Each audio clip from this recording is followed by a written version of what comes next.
Greetings and salutations, mappers, and welcome back to the Great Ace Attorney Chronicles. What is going on with my preview? It is not working. That was annoying.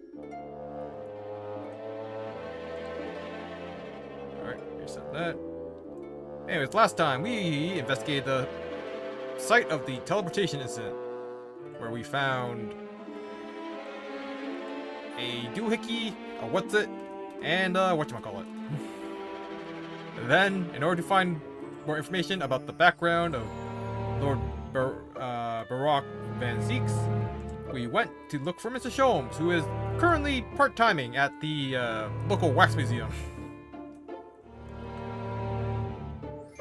Alrighty, so let's continue on. Oh, and there seems to be something foul afoot, because there is a body on the floor. Doesn't seem like he's dead, so I think he's just passed out somehow. And there's a missing wax statue, so we're doing a deduction dance with Sholmes again. Let's see how this plays out.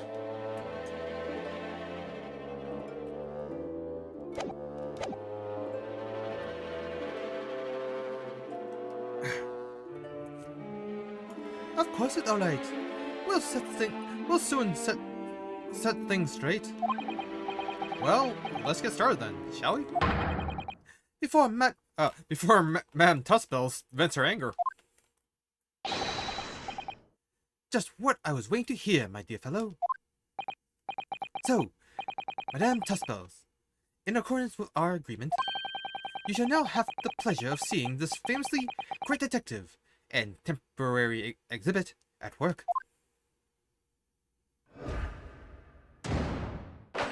Course correction. Hold it, Mr. Sholmes.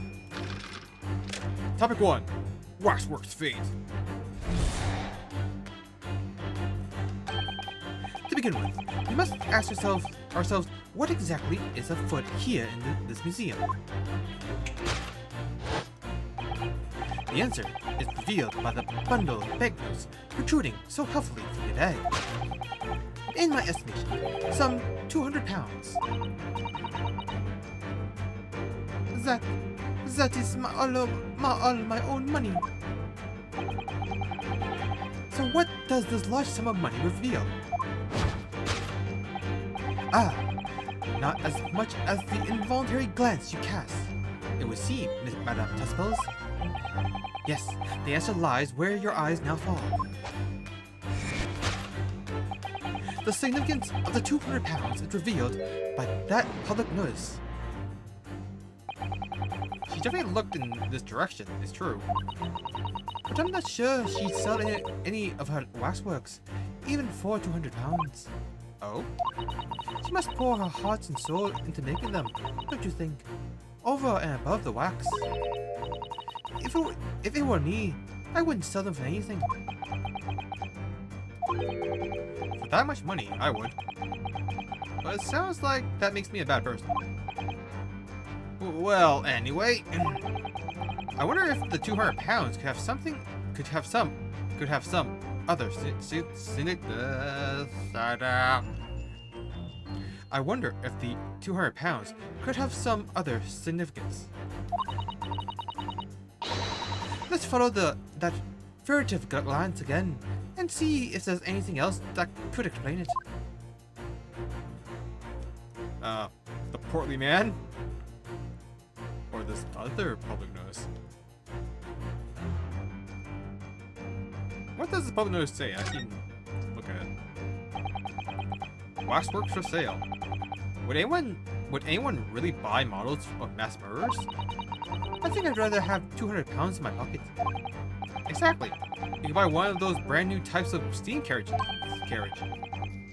That's what I'd spend on if I had it. No question. Oh, I'd buy all the herbs in the world. There must be another explanation for the money. We need to keep looking.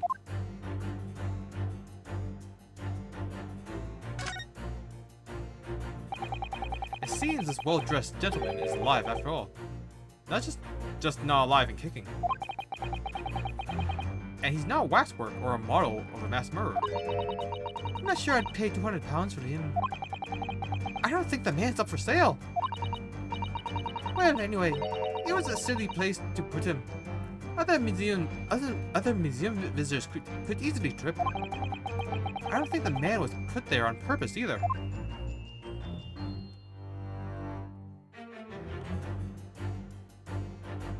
A note on the wall. What's that note doing pinned on the wall there? Oh yes, let's see. Dear Madame Tussballs, we've taken the prisoner from this room. The price for his safe return is £200. Have the money ready by noon on 23rd October. Is that tomorrow? What? This is... It's just like the sort of thing that's left behind when someone is kidnapped. Yes, it's a ransom note. Exactly. Ransom note. Take that! This is £200 revealed by the ransom note. Wow. The significance of the £200 is revealed by that ransom note. Quite so, and we must congratulate these criminals on their inventiveness, abducting a waxwork. £200 is no small ransom fee, yet you clearly intend to pay it. This murder in question has special importance, so I put together all the money I have. In summary then, £200 you have in your handbag is ransom money. Now, let's explore the next curiosity with which we are presented.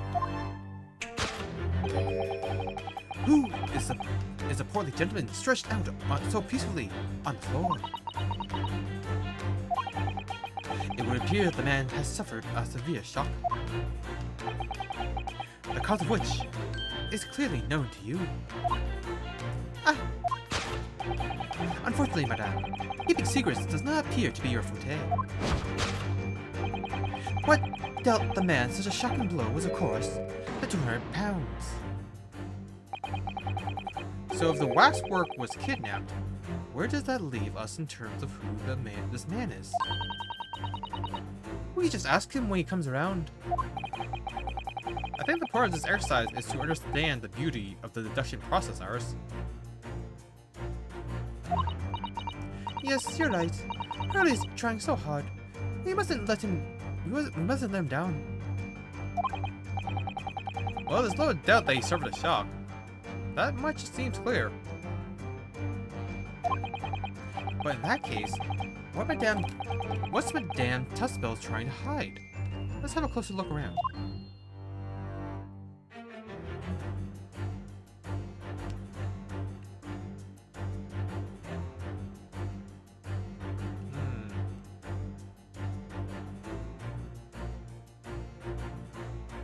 Wait, what the hell? The hand of Madame! What a strong arm you have! This is just Madame Tussballs' right hand, isn't it? Yes, it must be. I can clearly see her left hand, after all. Oh, but wait a minute. This is a left hand as well. Look. The woman with the two left hands. But don't say such creepy things, Iris, please. And it seems very stiff too. In fact, it's really hard. You mean it's made of wax? The hand of Madame. Waxwork hand.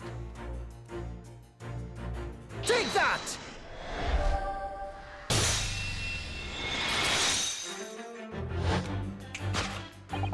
What dealt the man such a shocking blow was, of course, the waxwork hand. Indeed. Well, with a solid waxwork limb, one could deliver a very substantial blow. How could you... The hand protruding from the bottom of your cape. It ought to be a right hand, but closer inspection reveals that, in fact, it's a left hand. And somewhat masculine as well. In other words, it does not belong to you, madame. It is the hand of a waxwork model. Ah! Oh my. Some of the visitors in my museum can be troublesome. They meddle with the exhibits and cause damage. So you mean that arm? Yes, this gentleman saw fit to try to remove it as a souvenir. Wow, what the hell? No small keepsake. Like taking a whole branch. Like taking a whole branch of a cherry tree when you go to view the blossoms. I'm afraid I had to teach the man a lesson. You confront the man and try to take the arm back. End result, the scene we see before us. He was knocked unconscious. A point we may need to revisit later. But for the time being, we have our conclusion. Yes, the killer in the special exhibit has been kidnapped. Conclusion. Kidnapped. So, back to waxwork location. The question that arises then is what has become of the waxwork that changed hands? Let's consider that problem for a moment. You cannot possibly... What immediately strikes me about this conundrum is the young man standing over there. Who is this fellow? To find the answer, we need only observe his neckerchief. According to Mr. Sholmes, the yellow neckerchief is a sign to other policemen that some crime is underway. A way of communicating with his colleagues without revealing his identity, yes? He's a secret that's closely guarded by Scotland Yard. That Mr. Sholmes didn't hesitate to give away. Well, uncovering secrets is any true detective's nature, of course. Right. Anyway, judging from Madame Tuspel's reaction to Mr. Sholmes' seduction, I think perhaps we might not have identified the man quite correctly.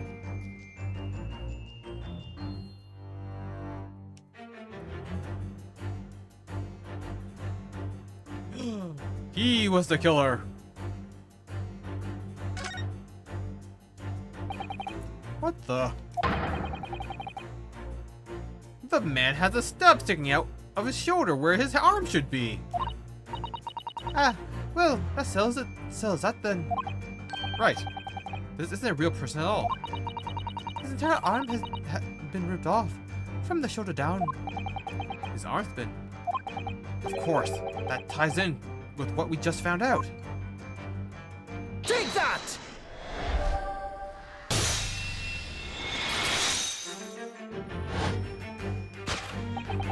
Who is this fellow? To find the answer, we need only observe his shoulder stub. No such boneless humans walk this earth. Of that, I can assure you. In other words, the man standing here, the young Sergeant John Clay, is in fact, defying all odds, a waxwork model. I seem to remember it was you who concluded he was a real person in the first place, Mr. Sholmes. He has become quite a celebrity in London, and being the winner of no less than 3 policing awards last year. I simply had to make a model of the man. Naturally, what other explanation could there be? And it was this detective's arm that was pulled off by the man on the floor in the special exhibit, wasn't it? Next, we turn our attention to the old man sat before him with the particularly unsightly visage. I've been closely watching, and he hasn't moved a muscle. Almost, in fact, as if he were a waxwork. Ah, but you... Your action only confirms my suspicions, madame. I noticed it at once, of course. Observe. The telltale sign that instantly proves whether or not this old man is a waxwork is the obvious price tag. A killer policeman called Arthur Mole, was it? Was he well known? It was all over the papers last year, but I can't say I know what he looks like. It's a very low price though. Weapons isn't much money. Only enough for a few measly hours of gas in Mr. Garrett's delightful lodgings, in fact. So this is the special killer taken from the special exhibit, is it? The waxwork that somebody stole from the museum and tried to ransom for 200 pounds. Is this crusty old killer policeman? Our mole? Really? Perhaps we should have a good look around. Perhaps we should have a good look around again and see if another idea crops up.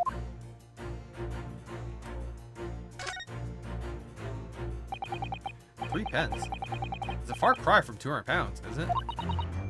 For threepence, you could buy it and put it on display in your room, Bruno. I think I'd rather not go to sleep being watched by an old man. If it's all the same to you. The price tag does stand out, doesn't it? I mean, you couldn't even buy a helmet on his head for that much money, I don't think. I wonder what the price tag's really for then.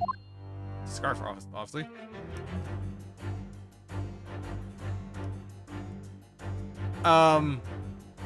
Mr. Sholmes, your power of observation might be a little off.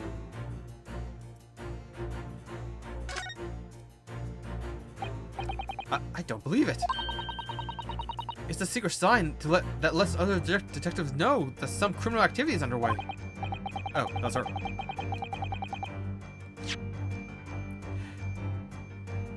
It's the secret sign that lets other detectives know some criminal activity is underway. Yes.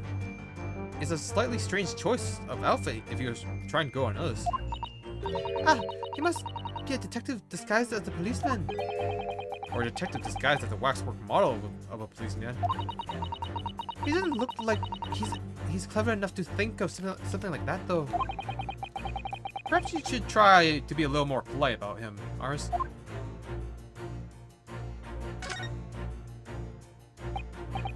Look at this! The old man's tapping his foot like crazy. He seems to be fast asleep, though. He's not tapping his foot cautiously then. So you mean... It must be a twitch. Never mind that. The point is, waxworks don't tap their feet. Or a twitch. And look at his arm, too.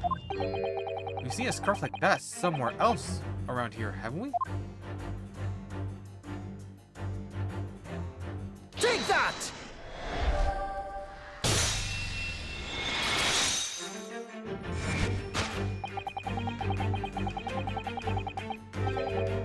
The telltale sign that instantly proves whether or not this old man is a waxwork is the obvious twitch. Even the most realistic waxworks do not exhibit a twitch. In other words, this splendid old man is in fact a genuine member of Scotland Yard. Slight shift in your choice of adjectives then. And there you have it. Well, Madam Tuspels. Well, what? It was me who contacted the police and demanded that someone come in the first place. He is clearly fatigued. He is sound asleep. Oh. He is clearly fatigued. He is sound asleep. But then, what's this tag what's this tag about showing a price of 3 pence? No doubt the price tag of the muffler, which the old Bobbly purchased recently at a local market. And I presume you've observed the scarf tied around his arm. Does that not strike you, Mr. Naruhodo? Yes, the secret sign used by detectives to show that some criminal activity is currently underway. Of course, because as you know, there has been just such criminal activity happening here. As you deduced from the very beginning, detective. So, it would seem that we finally arrived at the truth.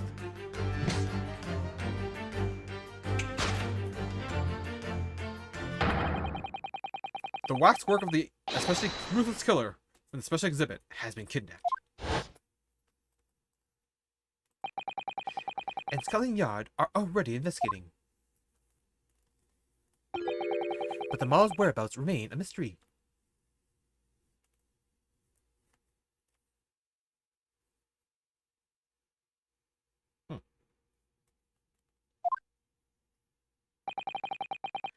Thus concludes Sherlock Holmes' great deduction of this horrifying puzzle.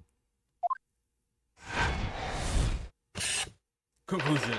Still a mystery. Solved, I guess. Deduction complete. Elementary.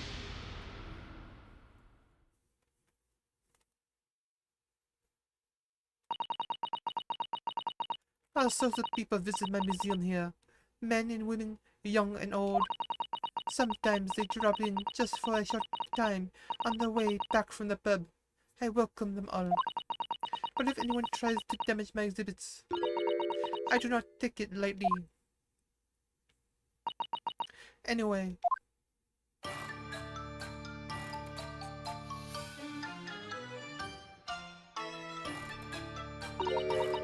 Your great deduction was even more enchanting than I had been led to believe. It was a pleasure, my dear madame. I'm gratified that you enjoyed the spectacle. And as for your rough customer, I've no doubt he'll regain consciousness shortly and return home. What concerns me more is the waxwork from the special display. If it was indeed genuinely abducted.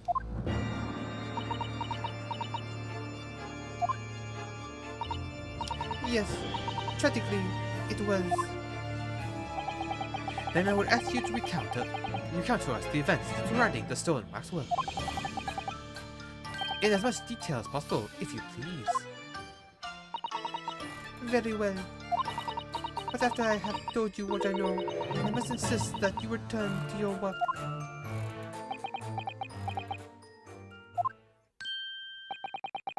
The talents of a great detective could be put to better use, I feel, but as you wish.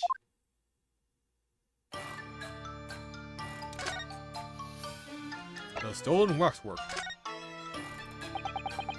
Tell us more about the stolen waxwork, please. It was some days ago now, when I came in here one morning. I immediately noticed that the waxwork was missing from the special exhibit here. It is your most prominent display, so that's why the curtains were closed. And I found the ransom note in its place. The culprit must have broken in during the night. Taken it then. So this waxwork that was stolen, it was a model of some horrible criminal, I suppose?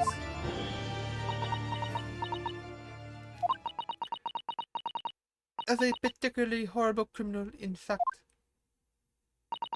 The killer who left a more profound scar on society than any other, I would say. The Professor. Not a name I've heard of. Professor Layton. I know he's new, he's up no good. With his beady eyes. So, Miss Naruto, it would seem the circle is complete. Sorry? Oh wow. Wait, Professor Moriarty? Or I guess maybe a cap or a weird pun. What's Moriarty's first name? I have him in FGO. I should know this. Simon? Is it Simon? No. Well, that's the one.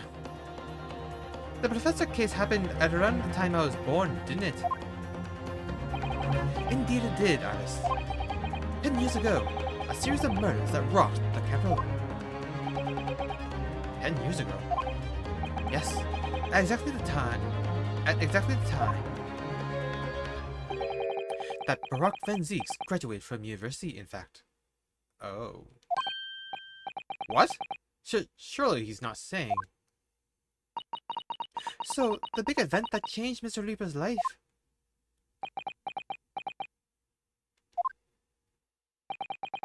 As you surmised, it was the professor case. Who was this professor then? The professor. It was a series of gruesome murders that had all of London gripped in terror a decade ago. After 5 victims were killed, the man was arrested and put to death.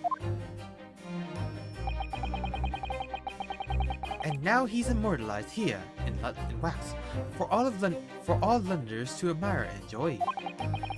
Though of course, he happens to be absent at present on account of the abduction. But I don't understand. How is all of this related to Lord Van Zieks?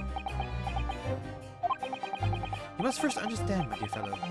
Why is it that the professor earned such infamy?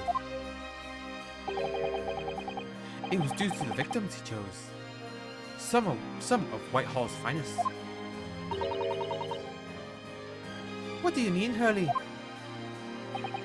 Those murders by the professor were some of the highest members of the British aristocracy.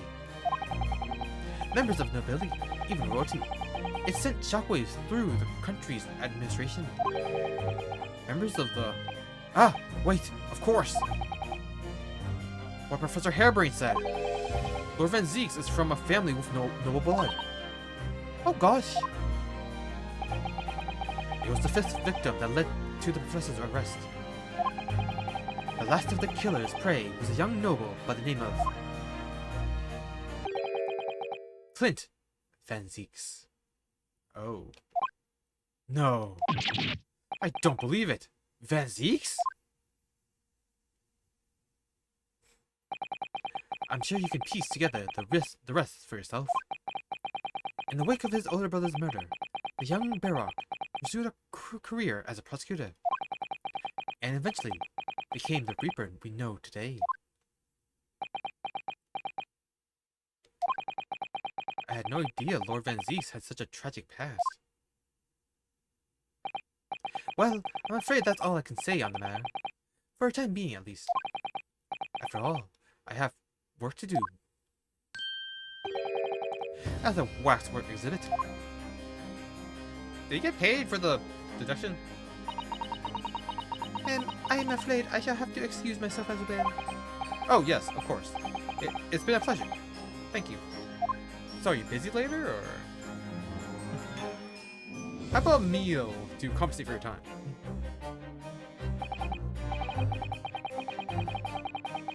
Well, now the projected scenarios I've been analyzing involve you coming to visit me here.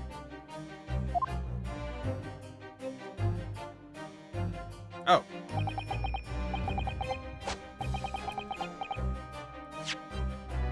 Well, none of the predicted scenarios I've been analyzing involve you coming to visit me here. It's been too long, it really has. I'm delighted to see you, Barack. It's been 10 years, and here we are, meeting in prison of all places. I can't forgive myself for what happened to Mr. Osman. I just can't. I still can't believe it could happen. I have no idea how to do a German accent. Tomorrow, the court will decide. Yes. I have a young Eastern man acting as for my defense. He seems reliable enough, though. It was an accident, a terrible accident. He assures me he can prove it. I must warn you. Oh, I know. I've heard already. You're going to be prosecuting, aren't you? Yes. Since I returned to England, I've heard lots of stories. Barack, Are you really? What? Never mind. I know that you have my best interest at heart. My friend is on trial. I wouldn't entrust it to anybody else. Of course. I fully understand. Thank you, Verloc. Until tomorrow then. I'll see you in court. Not unexpected.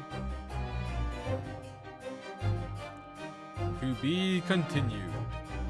Yeah, that took a half an hour.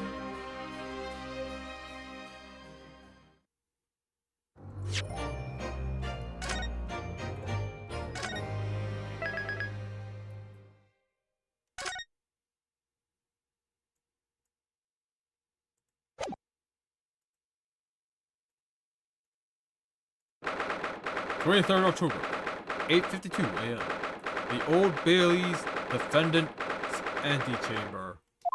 I can't believe it's been 6 months since I was last allowed to work in court. What was our great crime again? Was it the evidence thing? The forensic science?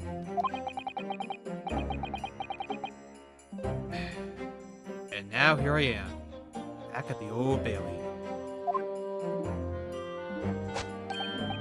Ah, Mr. Naruhodo. Good morning, Professor Hairbrain. I don't understand. It doesn't make any sense. The atmospheric pressure in here is off the charts. I've never felt anything like it. It's crushing me. I feel it every time I'm here. That gravity. Well, this is Britain's highest court. But are you telling me it's fitted with some kind of device that can actually control air pressure? I think it's probably all in the mind. Ah, yes, well, you won't let me down, would you, Mr. Naruhodo? I'm counting on you in today's trial to save my life! To save the secret of my super high voltage instantaneous kinesis machine from being made public. Yes, I understand. I know what I have to do. I have to establish that the explosion 2 days ago was nothing more than an unfortunate accident. Well, I'm sure there's nothing to worry about, really. Justice will prevail.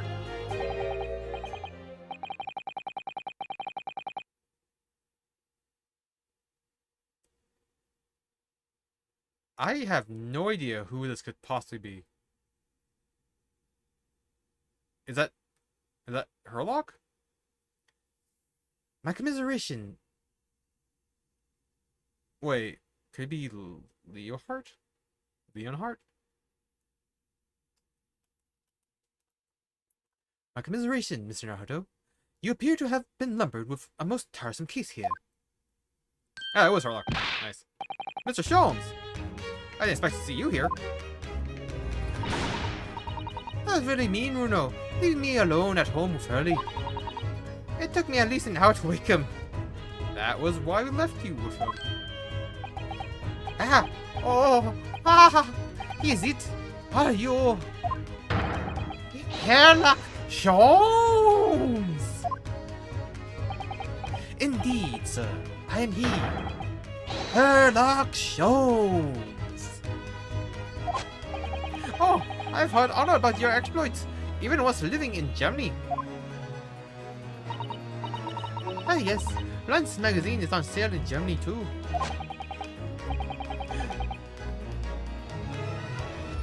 And this month's installment was sublime. The deduction in The Adventure of Silver Blaze was wonderful. Ah yes, a memorable case indeed. It concerned a snake, I seem to recall. No, that was a speckled band. Well, thank you for coming. I do appreciate your support. I'm sorry to disappoint you, my dear fellow, but I'm afraid I can't stay. Oh. I have urgent business at Madame Tuspel's.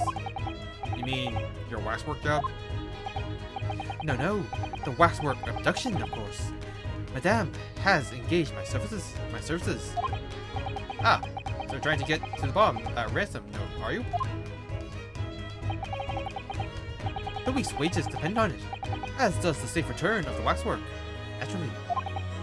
As such, I intend to give it my undivided attention. Oh, well, never mind then. I understand. Of course, with all my skills of observation and reasoning, resolving the matter will be as easy as proverbial pie. I shall return forthwith. For until I solve the case, I shall have no money to afford a pie of any description. Oh, then you must absolutely give it your full attention, Hurley. Quite, Iris, quite. But life is riddled with irony, you know. Whenever I give something my full attention, I have a quite insatiable desire for a pie. One of the universe's intractable mysteries, you might say. Oh yes, quite. Definitely, absolutely. I totally understand. Is someone a little starstruck? I wish you the very best of luck, Professor Hairbrain. Oh, why, thank you. Before I depart, Mr. Naruto, a word in your ear, if you please. What's this about? As you have remarkably low grounding in science, I feel I ought to inform you.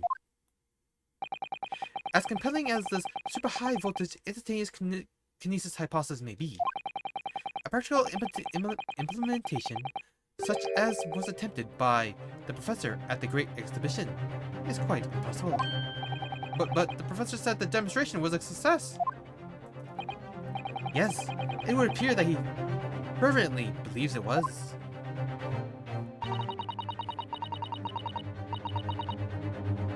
I've read Professor Bunnyblaine's paper about it too, Runo, and I have to say, I'm sure it can't be done.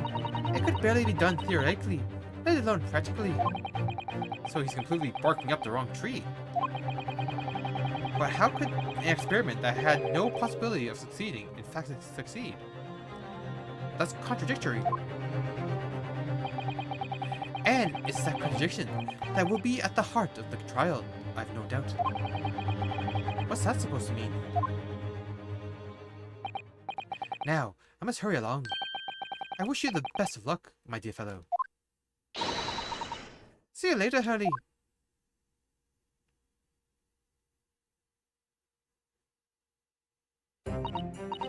Well, it looks like you're on your own today, Bruno. But chin up, you can do it. Oh, what about you, Ars? No, I'm afraid I can't help. I have something I need to do. I see. It's going to be a big surprise for you when you find out what it is. That sounds ominous. Is she on the forensic team? Counsel for the defense and the defendant. Court is about to be in session. Make your way into the courtroom at once. We're on our way.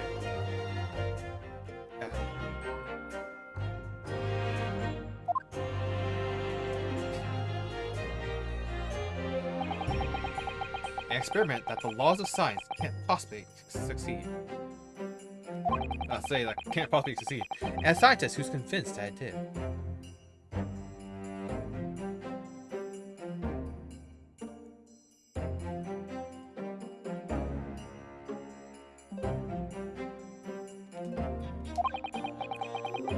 That's the riddle you have to unlock here, Rinosuke. That's the key to this case.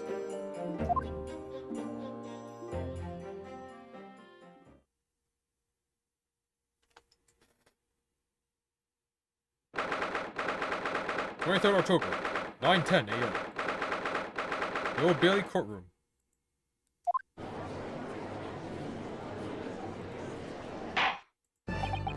In the name of Her Majesty the Queen, I hereby declare this court to be in session. We are sitting here today for the public trial of Professor Albert Hairbrain. I now call upon the counsel for the prosecution and defense to declare their willingness to proceed. The prosecution is ready. The defense is ready, my lord. I'm 6 months out of practice. And what's more, I'm without Susalsan today. This is like the first case I've ever been actually alone. Because I'm pretty sure, if Phoenix right, you always had Maya or Pearl or Mia with you. Ugh. Is it just my imagination, or does the air in here feel even more oppressive than usual? So, I must say I recollect the victim of this case all too well, Mr. Odie Asman. Mr. Asman was a well-known as a financier, though that was merely a front for his diverse criminal activities.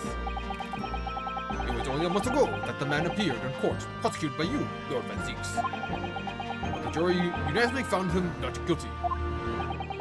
Because every member of the jury had been bribed, by the sound of it. Those powerful London criminals are prepared to go to extreme lengths to keep their freedom. But 2 days ago, on 21st October, Mr. Osmond met his end. The work of the Reaper was its...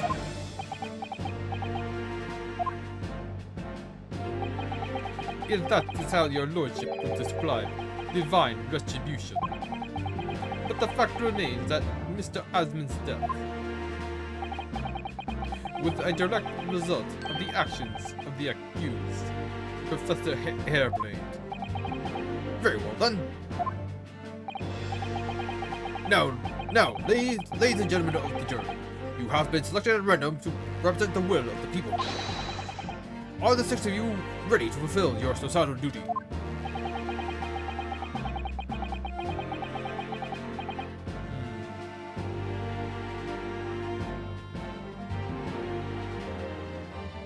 I'm most gratified to have been selected to carry out this important civic duty, my lord.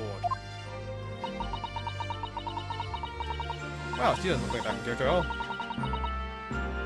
To have a man's fate in the palm of one's hand. Oh gosh, oh golly, it sends shivers down my spine. Science experiments, magic, conjuring tricks, courtroom trials, all are nothing more than performances. Oh, any voracious scholar that defies the reputation of science deserves to hang.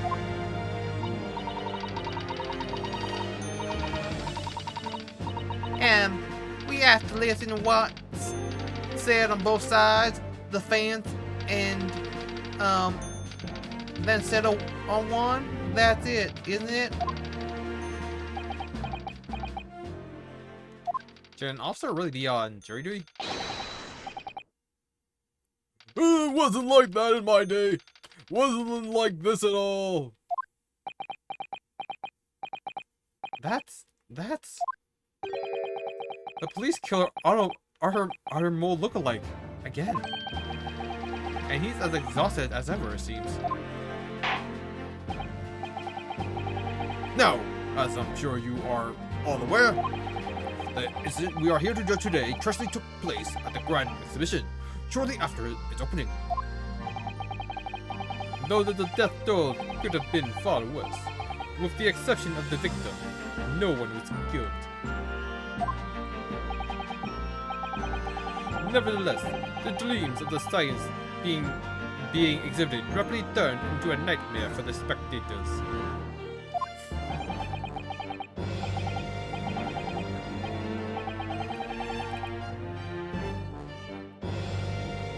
Ow. A tragic turn of events, and as such, the eyes of all London, no, of the whole world, will be on this trial. It is our duty to reach a swift and just conclusion, I feel. So, your opening statement, please, Lord Van Zeeks. Okay, I got mute again. I got blow my nose.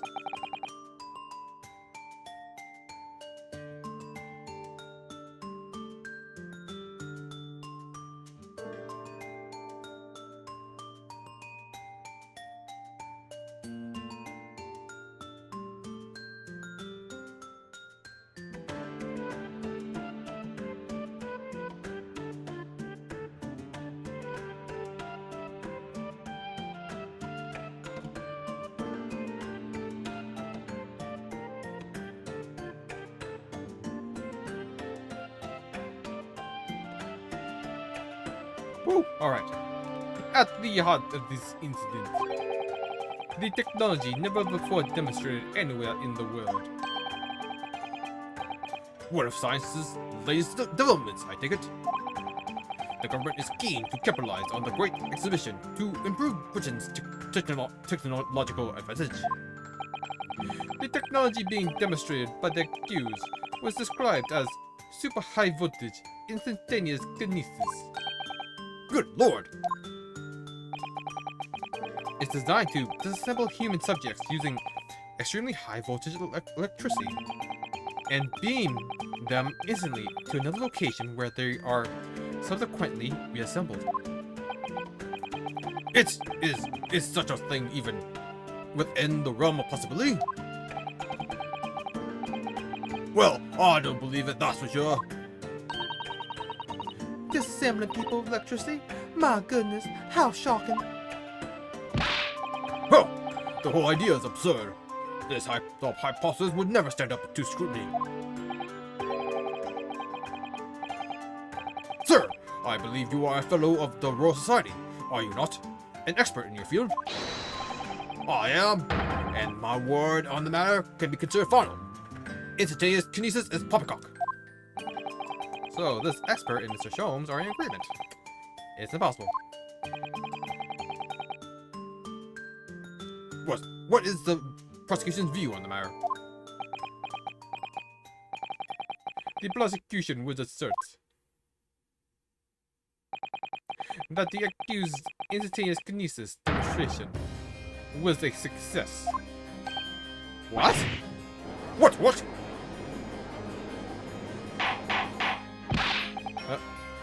Order! Order! The professor's hypothesis is currently under investigation by the British government. If it is deemed to have merit, a substantial research grant would be made available.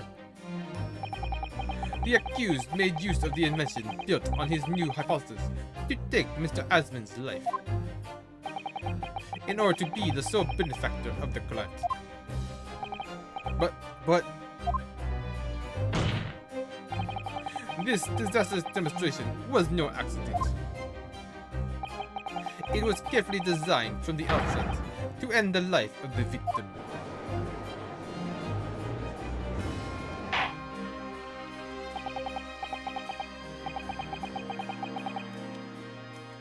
Thank you, Lord Fezix. The prosecution's stance is clear. But you will now bring forth witnesses to substantiate your claims. Gladly, my lord.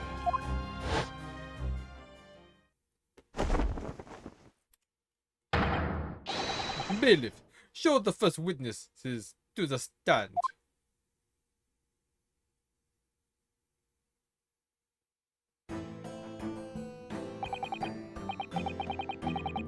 Witnesses, state your names and occupation for the court. Yes, sir.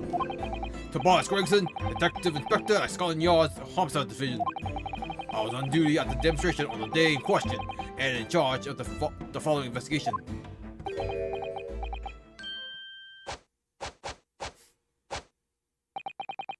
Albert Helbling, scientist. You were born in England, but have been carrying out research in Germany in recent years, correct? Yes, that's right. After graduating from university here in Britain, I went to work in Germany and made an amazing discovery, which is what brought me back to demonstrate my incredible hypothesis at the Great Exhibition. What you demonstrated was incredible, what? An incredible explosion. But the science was a success. The instantaneous kinesis worked. Everyone saw it. They must have done.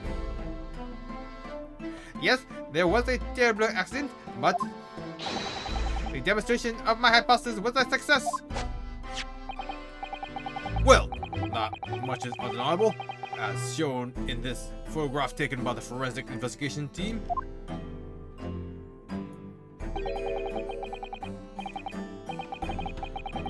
This was taken inside the Crystal Tower, I take it. the centerpiece of the exhibition, no less. That's right, my lord. Seems the victim rammed straight into it. I see. Very well. I submit the photograph as evidence. The photograph of the victim has been entered into the court record. A photographic print of the victim taken after he had ostensibly been beamed to the Crystal Tower. It shows an apparent stab wound to the chest. As the court heard, the victim of the incident was Mr. Odie Osmond. There have been a number of allegations made against the man, but putting them aside for the time being. He was the man who financed the research for the experiment and the demonstration itself. I see. So, to summarize the situation, the defendant is accused of taking the life of the man who funded his work. Would that be correct? Exactly. But couldn't it be that the explosion was caused by some malfunction in the apparatus used for the demonstration? That's right. That must be it. My splendid machine. My poor splendid machine. You saw it yesterday, didn't you? Can't even examine the wreckage thanks to the special dispensation for Scientific Equipment Act. What? The leakage? The leakage? But that being the case, how can the facts be established? How can it possibly be determined whether this was an accident or a deliberate and malicious act? Extremely simply, my lord. Oh, yeah, sure. What's up, Astro Dude?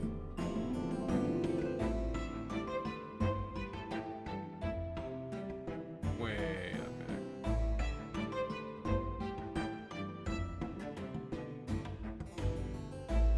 Pursue Hairbrain incorrectly.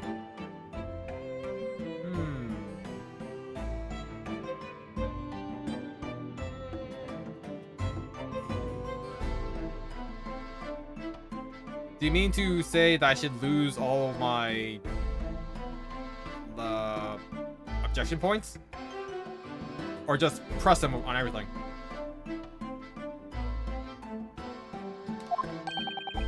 I beg your pardon?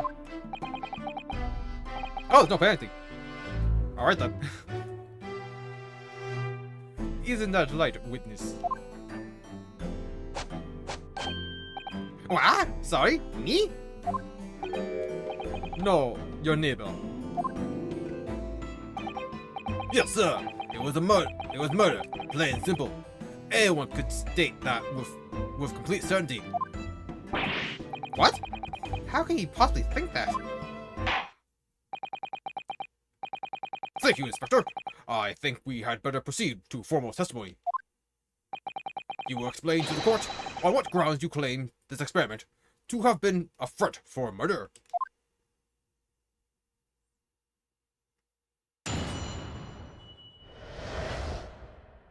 A front for murder. The corpse that went crashing through the Crystal Tower had a broken neck. I made a minor miscalculation in the angle of the beam projection, that's all. That was my mistake. But the post-mortem examination revealed another injury, a fatal wound. There was a lesion in his chest where he'd clearly been stabbed by something sharp right in the heart. So the victim was killed before he went anywhere, and this fella is the only one who could have done it.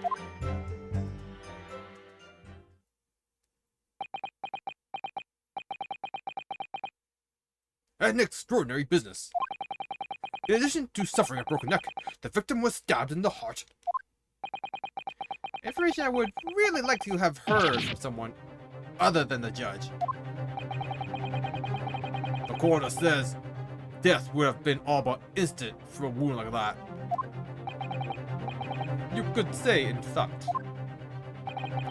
that the victim was killed twice by the accused. No, no, and no! That couldn't be further from the truth. I have here the experiment plan document that was submitted to the security team. victim stood himself inside something called the birdcage, ready to be beamed instantly.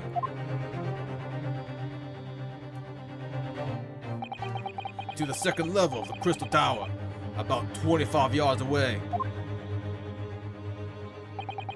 The experiment did not go according to plan, however.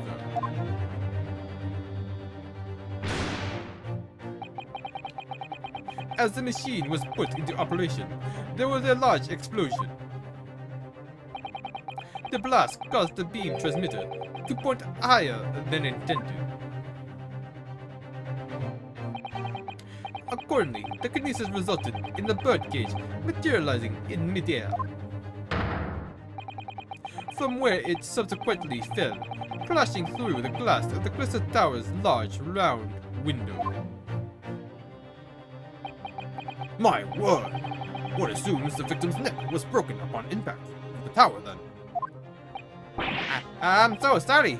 I didn't mean for this to happen. The machine was just too powerful.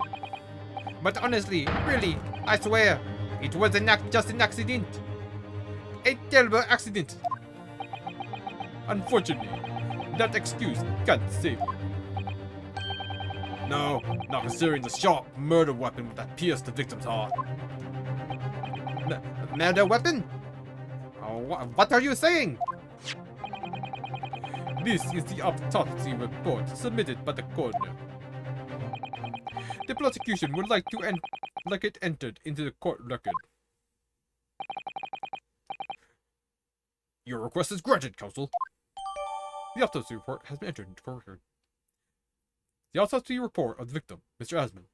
His neck was broken from the impact of a violent fall, and he was stabbed in the chest with a sharp object.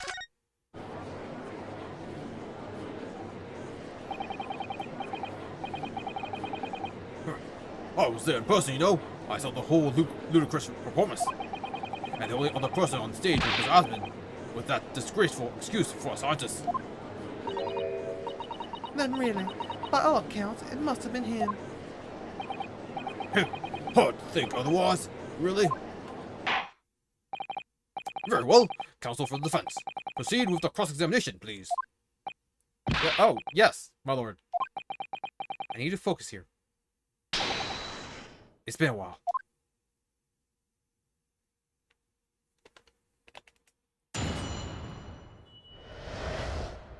A front for murder.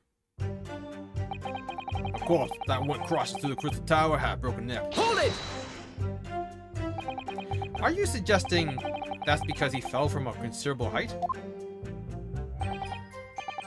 Exactly. Which highlights something else about this whole rum business. What's that? The fact that the instantaneous kinesis itself was a success. After the explosion, the cage with the fella inside suddenly appeared out of nowhere in midair. So, although the experiment ended in disaster, the so-called instantaneous kinesis did actually occur. Remind us, Professor, what was the cause of the fatal disaster? I made a minor miscalculation in the angle of the beam projection. That's all. That was my mistake. Hold it! So the angle of the projection is crucial. Or is critical, is it? And you calculated it yourself? Personally?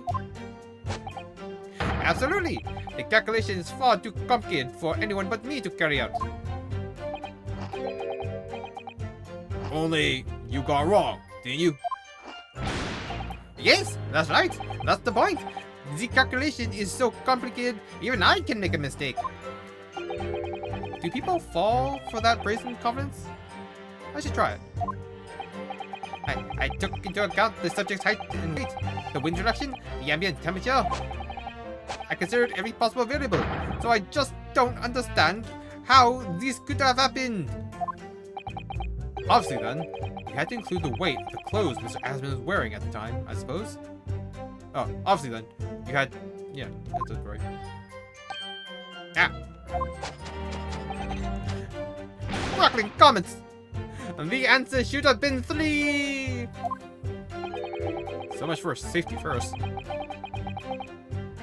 The 3 must be for safety third.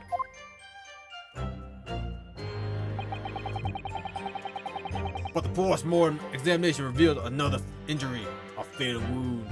Hold it! Another fatal injury, you say?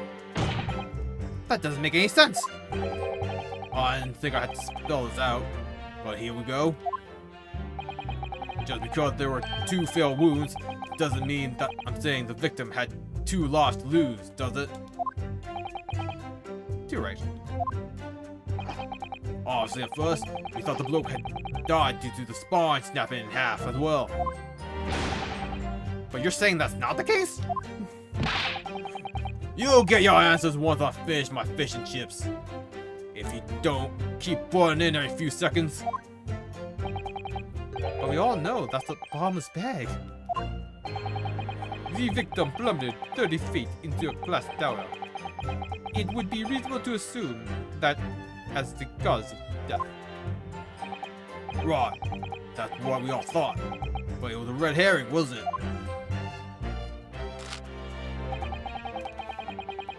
There was a lesion in his chest, where he'd clearly been stabbed by something sharp, right in the heart. Oops. Hold it! The defense knew nothing of this crucial information. The prosecution received this report from the forensics investigation team only this morning. That was the first we knew of it as well. I can only apologize for the impossibility of informing the defense. Sarcastic and insincere? Thanks. So, what was the nature of this sharp object? Among the accused tools that were in use at the demonstration, one is of particular interest. Yay, this. Oh yes, that would appear to be some kind of screwdriver, wouldn't it? Chomp. Ah ha ha ha! There he is! My trusty little companion, Andrew! Andrew? Of course. Do you know each other already? He is one of my dear friends. Like all of my tools. I've named them all, you know. We're one big happy family.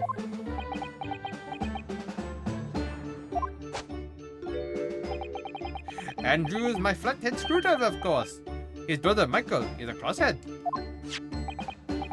Well, it would appear that your beloved Andrew has a red stain on his check. Ah, that isn't. His blood, beyond all reasonable doubt. No. And that's not all. The long, sharp shape of this Andrew fellow is completely consistent with the victim's wound. What? What?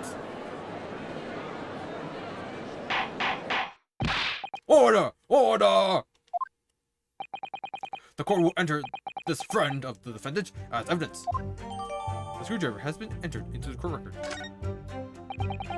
So one of Professor Hairbrain's tools is the murder weapon. Great. So the victim was killed before he went anywhere, and this fellow's the only one who could have done it. Hold it! What grounds do you have for saying that? Ah! Do you really need to ask? Excuse me! Professor Hairbrain, are you hiding something from the court?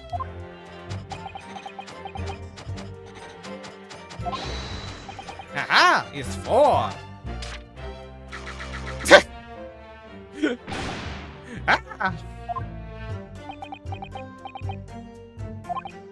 Ah! What was that? I was calculating the neutralization coefficient of electrical charge required for electrolysis of a human subject. I had to keep the results a secret at all costs, you see. And that's why I ate the paper I did my working on. But now I've completely forgotten the number. Dear me, I am a scatterbrain sometimes. Well, Moments before you ate the paper, you did yell out the number 4. No! You know it! You know my secret coefficient!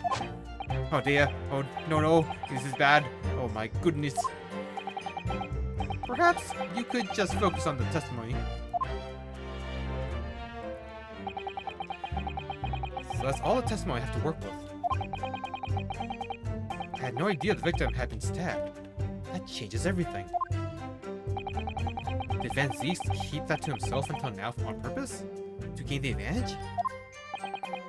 Oh well. I suppose all I can do is press these witnesses for as much new information as possible.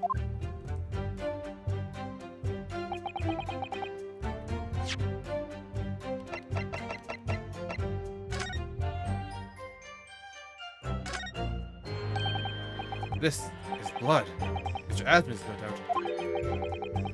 This is the problem. This is the problem with looking at murder weapons.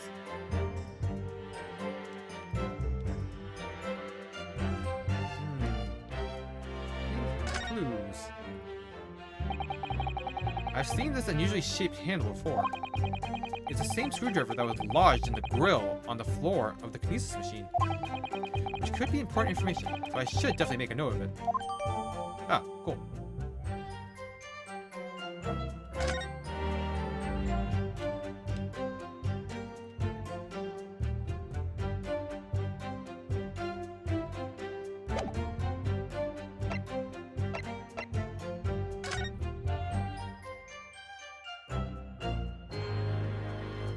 Yeah, I'm pretty sure this is the crossbow.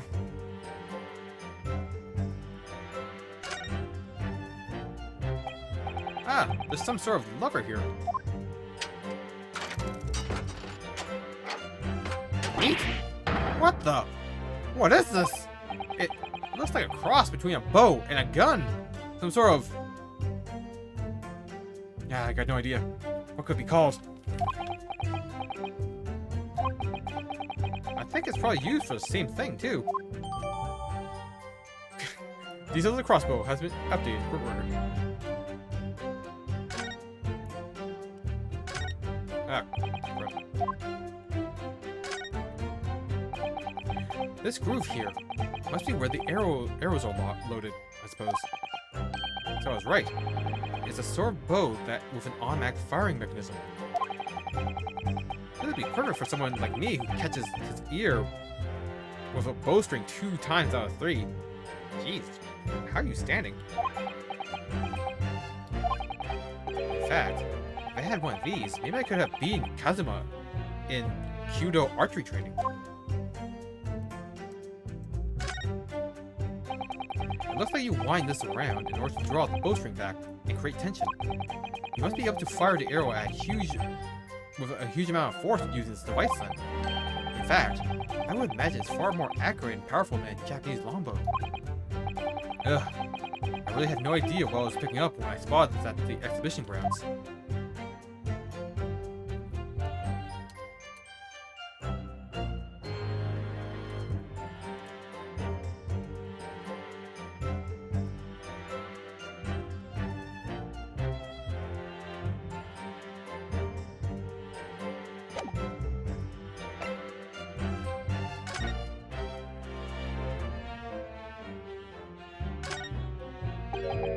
It looks like layers of thick canvas with a thick rubber lining of sorts. I've never seen anything like it before. Apparently Mr. Sholmes' methods, by applying Mr. Sholmes' methods, you might deduce it was part of a raincoat worn by someone who really didn't want to get wet. And the carring must have occurred when the person was struck by lightning. Or maybe not.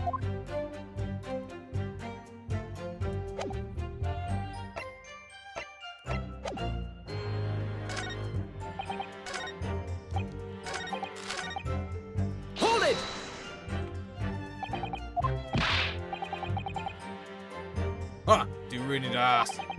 There were only 2 people on the public experimentation stage in front of the whole crowd. The victim, Mr. Odi Osman, and the accused, Professor Hairblade. And we know for certain that before the experiment, the victim was alive. That's right. I saw it with my own eyes.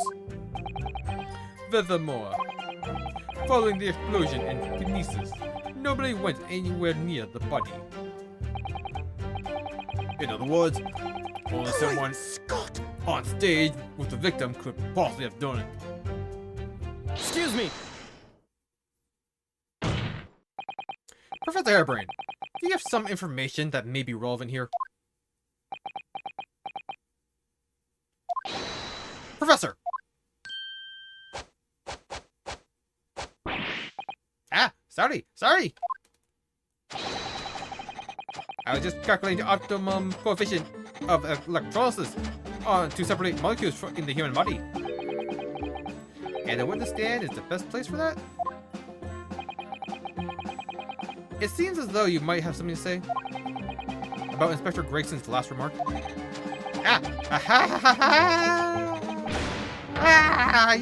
Yes, that's right, of course. He just said that nobody else could have done it, didn't he? Yeah, that's right. Who else could have stabbed the victim, eh? I don't know, but there's no way I could possibly have stabbed his admin, as you say. Eh? Explain, please, Professor. Of course. This cold-hearted policeman may not be aware, I suppose. But humans are warm-blooded mammals with blood running continuously through their veins. I had heard. Then surely you see, if I'd plunged something the size of Andrew into the man's chest, the whole stage would have been a bloodbath. No, a blood-spilled swimming pool. Ah. But thousands of Londoners were watching me at the time. And yet not one of them claims to have seen a swimming pool of blood? Well, no, I suppose not. You see? Not one! True, I didn't see anything like that. Well done, Professor. That was a great counter argument.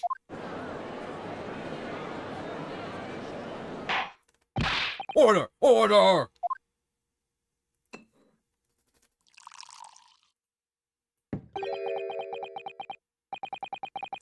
Pray forgive the discourtesy if I save a drop from my Hello Chalice to accompany my old friends abducting.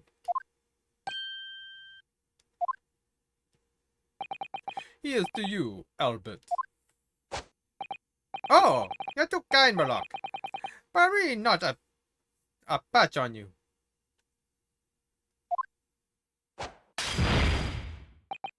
No, you're not. No? You've neglected to mention one crucial possibility. I have? A particular situation in which very little bleeding will result from a stab wound. Ah, of course. Inspector, enlighten the court, please. Yes, sir. Where are they going with this? Very well. You will amend your formal testimony now, Inspector Gregson. The weapon the victim was stabbed with must have been left in his body whilst he was being beamed through the air. And it was conveniently not being with them? Hold it! Why would you think that, Inspector? With a wound, it's only when you pull the weapon out that profuse bleeding occurs. Whilst it's still lodged in the body, it acts as a stopper of sorts, for want of a better word. I see. You don't need a medical degree to be aware of this fact. It's common knowledge for any investigator. Ugh. Where's Susasan when you need her? If you ask me, this bloke masked what he was doing from view with his body before stabbing Osmond in the chest. Then he beamed the victim off stage with his fancy device, the screwdriver still where he planted it. I would never do such a thing! Not to my precious tools! I would never use them for such dirty work. You only use tools for their intended purpose. That's common knowledge for any scientist. The fact remains, The lack of blood at the scene can easily be explained, as the prosecution has demonstrated.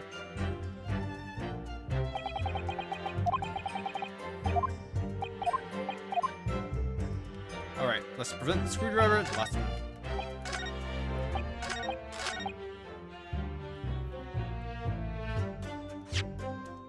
Because the screwdriver was found inside the grill. Objection! You say that while the weapon was in... you say that while the weapon remains in the body, there's very little bleeding. Is that unequivocal? Unequivocal? Look, there was no blood on the experimentation stage, even though that's where the fellow was stabbed. The only explanation for that is that if the screwdriver was still in his body, stopping a heavy bleeding. It is common medical knowledge, my learned friend, even on your side of the world. Yes, but about the screwdriver. The thing is, we actually saw it at the scene ourselves, on the experimentation stage. What? It was on the floor by the wreckage of the machine, poking through a metal grill. I went to pick it up, but the detective here stopped me. Isn't that right, Inspector Gregson? Ah, well, now you come mention it? Yes. Inspector, are we to understand that you permitted the defense counsel to investigate? That you could contravene the Special Dispensation for Scientific Equipment Act? No, not at all. I wouldn't do that. I just let him look. Nothing more. I was very clear he wasn't to touch a thing. Yes, that's true. This screwdriver was in plain sight, on the stage. But it shouldn't have been, should it? What are you getting at? If this tool had still been in the victim's body when the victim was beamed away by the machine, then it shouldn't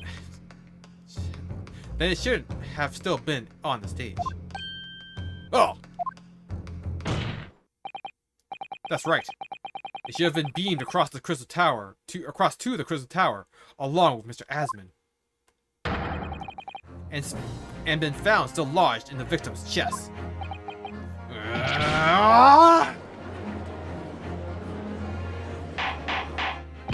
Order! Order! How do you explain this, Inspector? Well, I don't... It looks as though everything that the victim had on his person moved with him when he was beamed. If the screwdriver was still in his chest when the instantaneous kinesis occurred, obviously, that should have been beamed to the destination as well. You... This is a strange situation.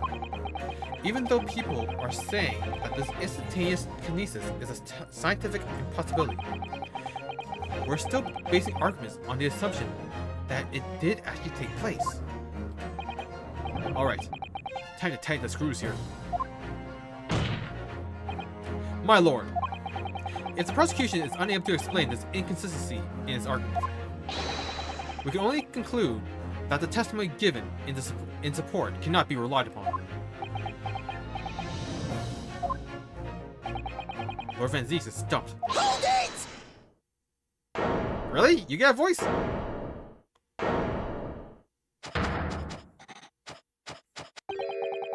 Do you have something to say, witness? Yes, I know it. It bears out.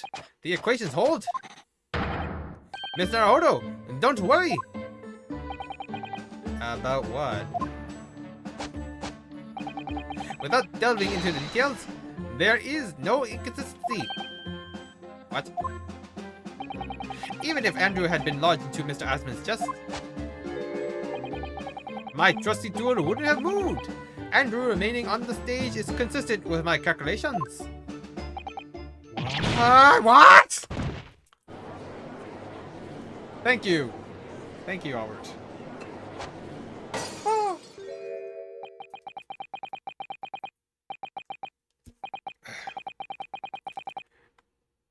It would seem your illusions have been shattered.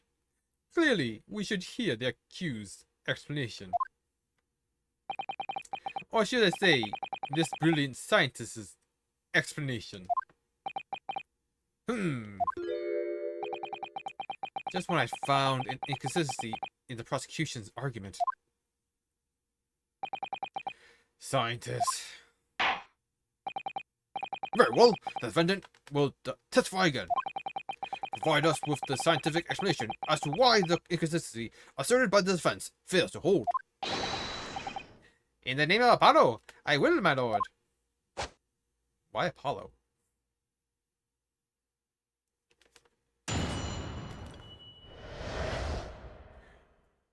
The inconsistency explained. To be clear, I'm still at the stage of gathering data on my research. My hypothesis states the kinesis cannot transport metal, though, hence the metal weapon would have stayed put. In other words, the point just raised by Mr. Ahodo isn't an inconsistency at all. Wait, what held the case then? Mr. Asman was the patron of my research. Without him, my work wouldn't have been possible. Now I have the duty to protect the incredible machine that we built together.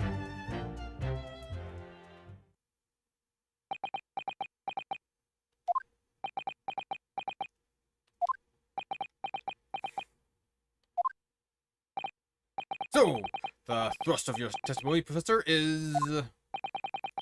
That's based upon his hypothesis. Metal objects cannot be moved by this method of instantaneous kinesis. In other words, since the screwdriver is made of metal, even if it remains lodged in the victim's chest, his subsequent discovery on the stage, despite the victim being found elsewhere, is not an inconsistency. and therefore, Professor Albert Hairblade could still have been the killer. My great hypothesis holds, you see. We had to make the cage used to contain the subject from wood for that very reason.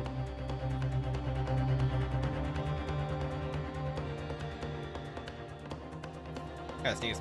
Sorry. I was not addressing you, witness. Professor Hairbrain? Yes? Whose side are you on here? I don't take sides, Mr. Naruto. No. My only interest lies upon upholding my hypothesis. I'm a scientist after all.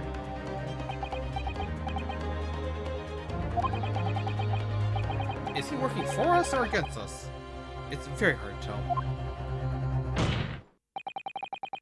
Let's see how you cross-examine this testimony, my Nipponese friend. Yes, fire away, Mr. Naruto.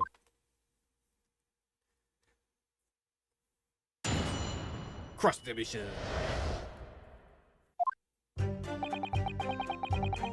Okay, I think just check the court record first. Okay, so... how did his glasses get sent? These are clearly not made out of wood. Or his monocle. No glasses. Bifocals. I think I heard somewhere that glasses were invented after these lenses were invented. There used to be just bifocals. Oh no, there used to be held by string. And then the arms were invented like thousands of years later. Fascinating stuff. I think that the problem was like the metal was A, too heavy for the ears to like hold on to properly for long times, and then what else was it? I think that's like the metal leaching into the skin. Like rusting.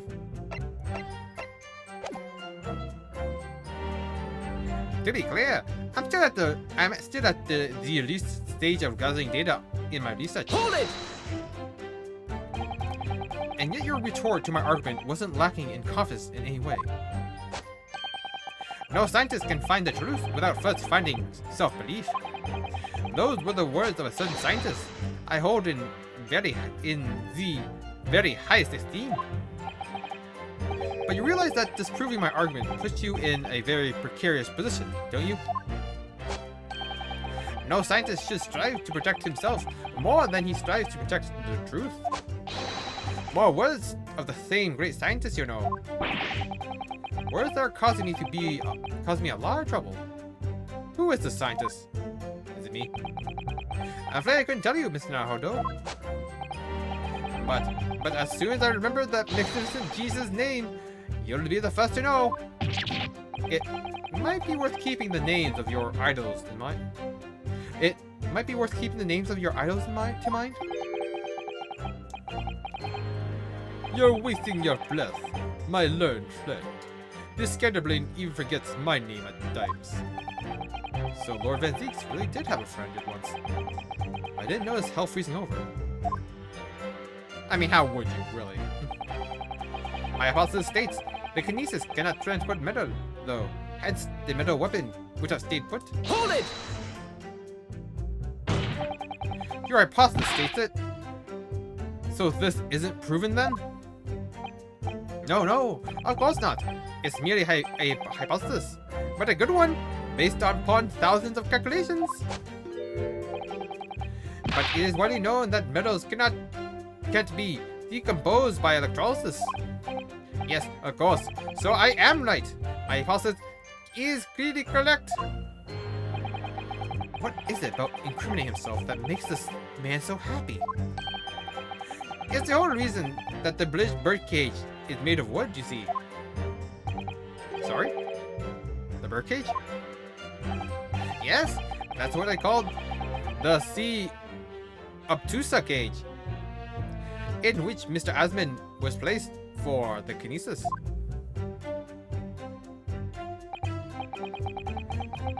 Ah, the jail cell in which the victim was detained. It does seem to be made of a timber of some sort. I'll thank you not to refer to an instrument of incarceration, your lordship. In short, any weapon lodged in the victim when he was beamed away by instantaneous kinesis would have been left behind on the stage if it was made of metal, correct?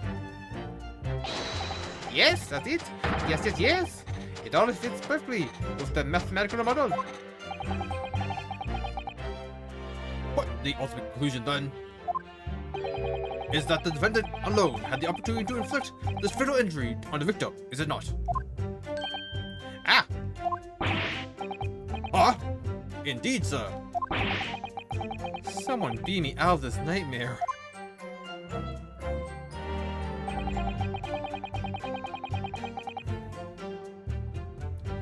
In other words, the point just raised by Mr. Naruhodo isn't an existing at all. Hold it! You seem to be pleased by that. Yes, another example of my hypothesis holding true. But I sense some sarcasm, Mr. Naruhodo. Are you not pleased? No. I know it. At the end of the day, I'm the one responsible for Mr. Asman losing his life. The advancement of science is no excuse. I know that. No, you're quite right. Tell the court, did you have a close relationship with Mr. Asman? Oh, well, no, not really. I mean, I only met him 2 or 3 times. I only ever discussed my hypothesis and the project. And the research grant, of course. Mr. Asman was the patron of my research. Without him, my work wouldn't have been possible. Hold it! How did you come to know Mr. Asman in the first place? A year ago now, a small provincial science journal published a little paper about my work. That's a scientific journal? Good gracious, I should need new spectacles. I might have had an extraordinary hypothesis and great promise, but at the time, I had no money. I had to eat tiny little meals at a tiny little cafe and drink watered down water out of my tiny little glass. But Mr. Asman read the paper and came to visit me at my tiny little laboratory. And offered you money to help fund your work. Exactly. That's exactly what happened. I handled the theoretical sides of things, and Mr. Asman provided me with an engineer for the practical. And the three of us produced that fantastic machine together. The machine that you brought to the Great Exhibition to demonstrate. We had to apply to the government for some sort of inspection to be allowed to exhibit, I think. I didn't understand all that side of things. Mr. Osmond took care of it all.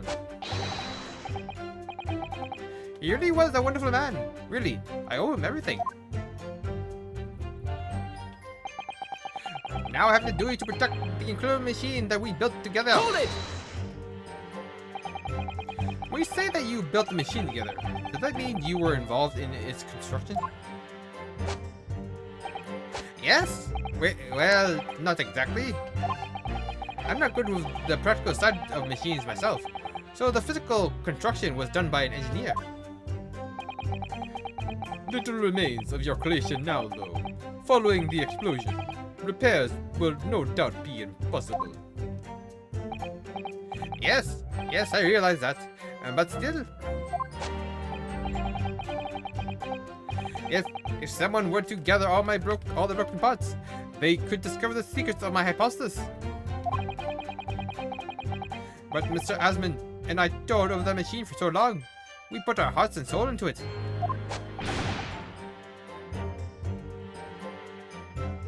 I have to protect our work. So what's left of the machine must be kept safe. That's only fair, because what happened was an accident.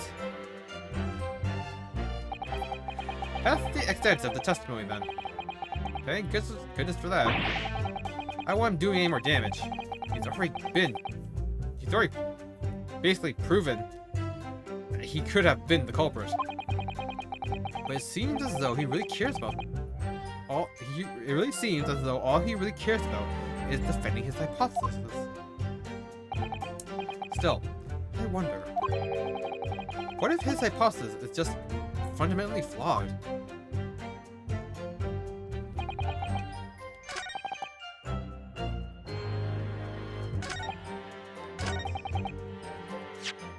Alright, let's present the photo. Objection! Professor Harebrained, you say that according to your hypothesis, nothing made of metal can be beamed by instantaneous kinesis using the machine you made. Is that right? Yes, that's right. Spot on. Exactly correct. In that case, I asked you to have a look at this photograph that was taken at the scene. In particular, I'd like you to pay attention to the victim's face. You can clearly see that Mr. Asman is wearing a pair of spectacles with a metal rim. What? Metal? No! Metal can't! That's not... metal? No! We've already established that the proposed murder weapon, the screwdriver, was found on the stage. However, if your hypothesis correctly predicted that that outcome, it should also have predicted that the metal-rimmed spectacles would be found at in the same place. Ah! My hypothesis! My hypotheses! Professor Harebrained, this isn't easy for me to say, but your hypothesis is clearly flawed. Wah! Order! Order! Order! Counsel! What is the implication of this? If, on the day in question, the alleged instantaneous kinesis never actually took place, then it's entirely possible that the victim was killed somewhere else other than the stage. And in that case, someone other than the defendant could have been the culprit. But my hypothesis is sound. I proved it that day. The experiment was a success. The experiment was proof of all of my work. Objection! If I could say something here, in my capacity as a fellow of the Royal Society. Yes, juror number 4. Go ahead. As a man of science, there's one thing I simply cannot abide. And that's a fraud who pretends to be a fellow man of science. What? Wait, great Scott! Are you suggesting my science is suspect? It's just been disproven, hasn't it? In front of all of us. In other words, the whole demonstration was a complete nonsense from start to finish. Believe me, my fellow jurors, when I tell you that this man is a heel, a bounder, and a fraud. I say the wreckage of that machine should be stripped down and thoroughly examined. No, never. That machine is the essence of my entire hypothesis. It's protected by the Special Dispensation for Scientific Equipment Act. What the devil is that blasted act all about, eh? Who made up such a daft rule? I don't like the way this seems to be going. What's the best way for me to help the professor? Let's wait and see. Maybe I should watch and wait for the time being.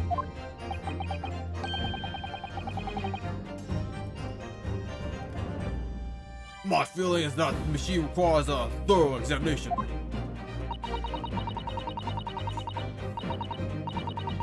But what about this special dispensation that's been mentioned? Oh gosh, this is all too much.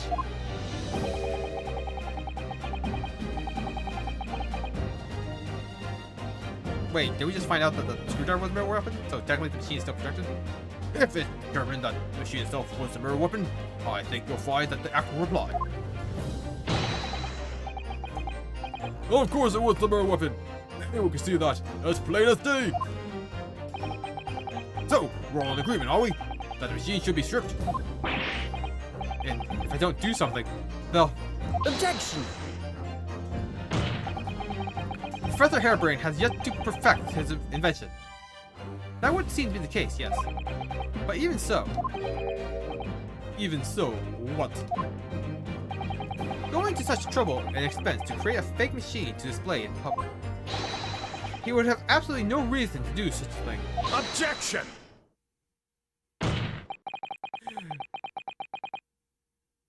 He has an obvious reason to do exactly that. And we'll find out what that reason is next time.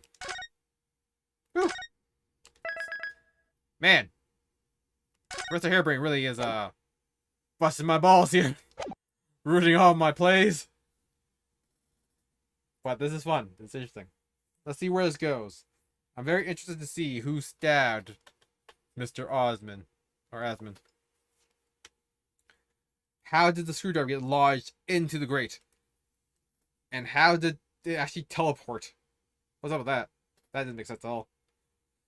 Until next time. Thank you everyone who joined me today, and I'll see you all next time. Bye-bye.